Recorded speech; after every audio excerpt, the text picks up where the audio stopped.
sobre ideologia de gênero com o pastor. Gostaria de saber como a igreja deve se posicionar e acolher as pessoas da comunidade LGBT. Pode responder? Pode. Ok. É um assunto que está muito na voga, né? E muito sensível. Total. Então, é muito importante entender isso. Primeira coisa, vamos dizer algumas coisas prévias para ficar claro. Tá. A acusação frequente de que a igreja evangélica é homofóbica não é verdadeira. Não é verdadeira. A igreja de Cristo, conforme o livro de Apocalipse diz, ela é aberta para todos, mas não é aberta para tudo. A igreja acolhe todas as pessoas, mas a igreja não concorda com tudo, porque a igreja não é regida pelas decisões da sociedade ou pelas decisões que as cortes, por mais egrégias que elas sejam, tomam. A igreja tem como única regra de fé e prática a Bíblia, a palavra de Deus. Então a igreja é aberta para todos, acolhe a todos, mas a igreja não pode acolher o pecado em nome de acolher o pecador. A igreja de Deus não é inclusiva. A igreja de Deus, ela chama o cidadão todos ao arrependimento. Todos, não importa se o cidadão é o cara mais bonitão da cidade, gravatinha de seda, sapato de cromo alemão, o maior empresário da cidade, precisa se arrepender. Sim. O mendigo precisa se arrepender. O homem precisa se arrepender, a mulher precisa se arrepender. Aquele que se diz defensor da homoafetividade precisa se arrepender. Todos precisam se arrepender. Não tem dois pesos e duas medidas.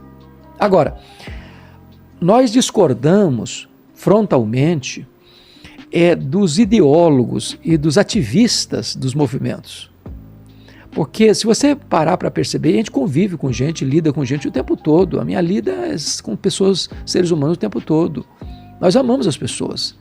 Eu já tenho grandes amigos que são homossexuais. Os respeito, os amo, mas não concordo com a decisão que ele está tomando. Mas nem por isso deixo de amá-lo. Nem por isso deixo de recebê-lo na igreja, de acolhê-lo, de abraçá-lo, de amá-lo. Porque o assunto é bem complicado, né? Porque será que é uma decisão? Então agora é que nós vamos entrar nesse ponto.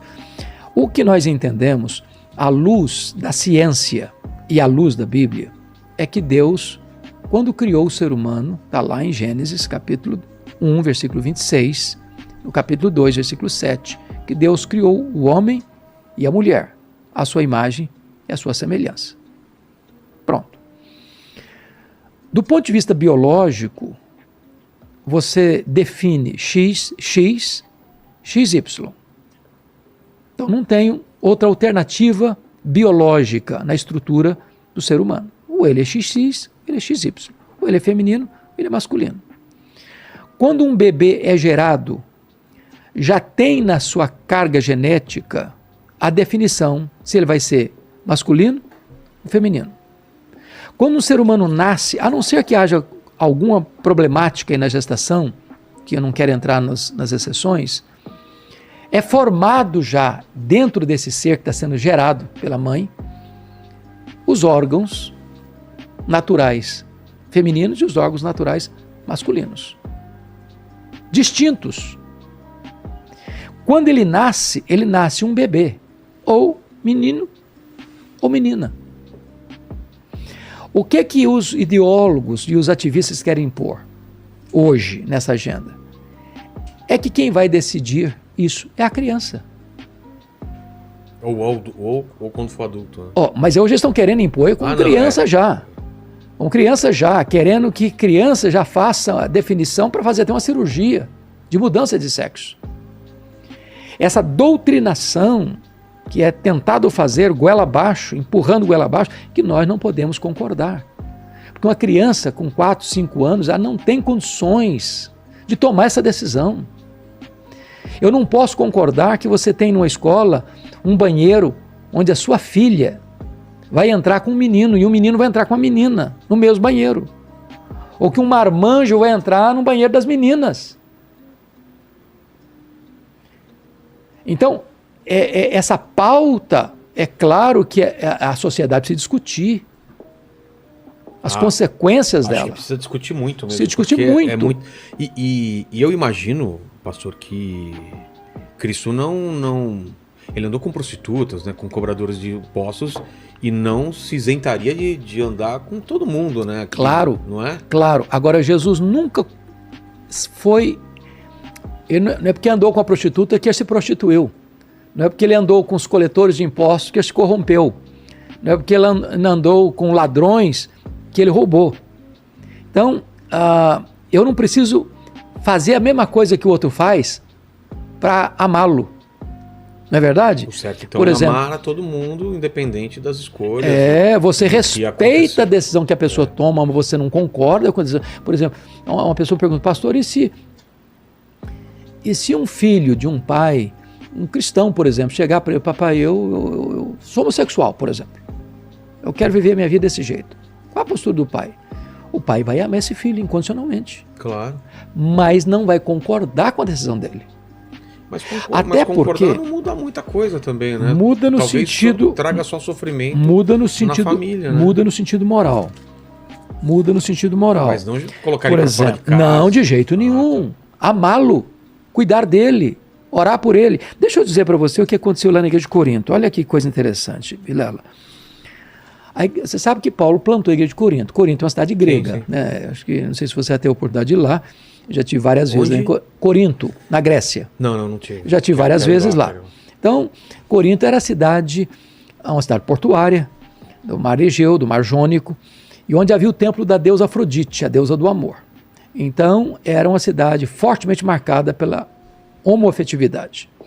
Então, muitos crentes que entraram, se tornaram membros da igreja de Corinto, vieram dessas práticas. Então, deixa eu ler para você aqui, para não ser palavra minha. Ele diz assim, ou não sabeis, 1 Coríntios 6, versículo 9, ou não sabeis que os injustos não herdarão o reino de Deus?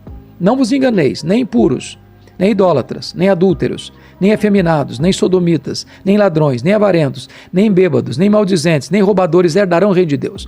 Então, está fazendo aqui um checklist, uma lista de pecados. E não é só o pecado sexual, não. Pecado do roubo, pecado da mentira, né? Pecado da impureza, né? Pecado do adultério. Então, uma série de pecados. Aí ele diz assim, tais fostes alguns de vós. Então, a ideia de que uma pessoa que hoje se diz homoafetivo, que nunca pode mudar, que sempre vai ser praticante disso, isso não é verdade.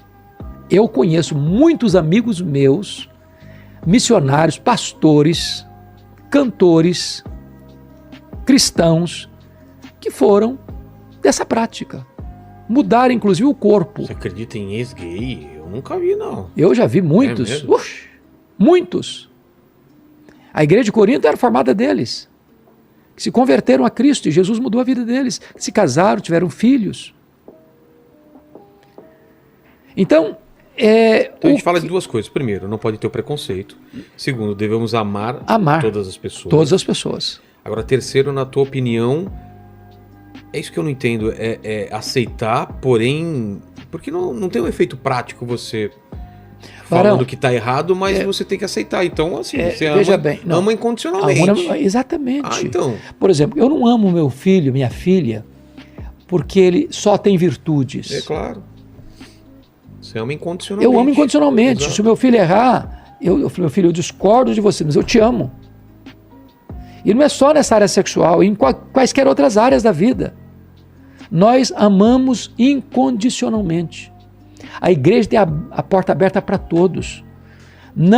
Eu não conheço um caso, pelo menos de forma explícita, clara, que a igreja incita a violência. Nem pode. Não tem mesmo, e não pode. Nós temos que amar as pessoas, cuidar Até delas. Esse caso do André Valadão, do que tão, é muito grave, né? Eu acho que eles distorceram as palavras dele. Distorceram. Se você pega o discurso todo dele... O trecho que pegaram, dá a impressão que ele está incitando... Qualquer palavra nossa, filho, se você recortar... Tem outro significado. Tem outro significado. Então não recortem, que coloque inteiro o papo aqui. Né? Então, o que é mais importante é assim, nós cremos que todo ser humano foi criado à imagem e semelhança de Deus. Nós cremos que todo ser humano traz a imagem e semelhança de Deus. Nós cremos que todo ser humano é digno de ser amado, respeitado, honrado. Agora, nós estamos dizendo que nós não concordamos com todas as escolhas que o ser humano faz na vida. E não só na área sexual, em quaisquer outras áreas. Nós somos contra que um político seja corrupto, nós somos contra que um empresário seja corrupto. O Paquito quer fumar aquele cigarrinho de artista dele lá. Nós somos contra que uma pessoa use drogas. Aí, Paquito. Somos contra. Nós somos contra que uma pessoa seja mentiroso. Nós somos contra que uma pessoa invada a propriedade alheia. Nós somos contra que uma pessoa cobice o que é do outro e violente o outro para tomar o que é do outro. Somos contra. Então, quando eu digo nós somos contra, filho, eu estou dizendo que a Bíblia, a palavra de Deus, se posiciona sobre isso. Não é uma opinião minha. A opinião minha teria muito pouco valor. Muito pouco valor. Mas quando eu estou estribado na palavra de Deus, não é autoridade minha, é autoridade de Deus. Se alguém quiser brigar, tem que brigar com Deus, não é comigo. Eu só queria reforçar muito, que é muito importante nos dias de hoje, né, que a gente vive num tempo de ódio, de gente xingando e maltratando as pessoas, que não usem a palavra de Deus para matar, para perseguir, de jeito nenhum. Seja lá por causa de política, por causa de... Nós vivemos num mundo de extremismo. De gênero, de qualquer coisa, né? Nós estamos vivendo uma sociedade estressada demais, iracunda demais. Como a gente falou aqui, é uma coisa que precisa ser conversada. Eu discordo de alguns pontos, mas eu discordo muito respeitosamente do que a gente está falando aqui. Eu acho que as pessoas têm direito de pensar diferente, agir diferente, e aí tem uma interpretação da Bíblia, né? Segundo você está falando, a Bíblia diz tal coisa... E tem pastores que já vieram aqui que pensam diferente. Caio Fábio, por exemplo, pensa bem diferente. Eu não quero entrar em nomes. Em nomes. Não, mas é melhor não. Mas eu só quero dizer o seguinte, a Bíblia não é um livro dúbio.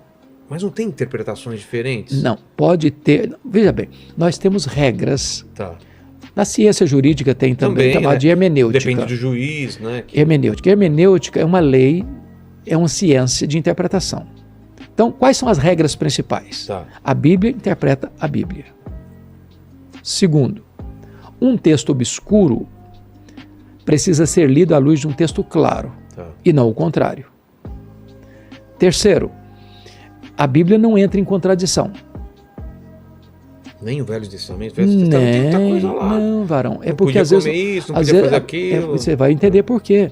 Você está falando de leis cerimoniais para um povo que tem 2 milhões de pessoas num deserto, sem higiene básica. E se você perceber, a medicina do livro de Levítico tudo é a mais avançada do mundo da época. Total. Então, a Bíblia é um livro consistente. Por quê? E entender também o tempo histórico que ela foi escrita. Mas o tempo histórico dela, isso é muito importante dizer aqui, a Bíblia não é um livro sazonal. A Bíblia não é um livro que só foi útil para aquele tempo, que hoje não é mais. Não, a Bíblia, ela é eterna.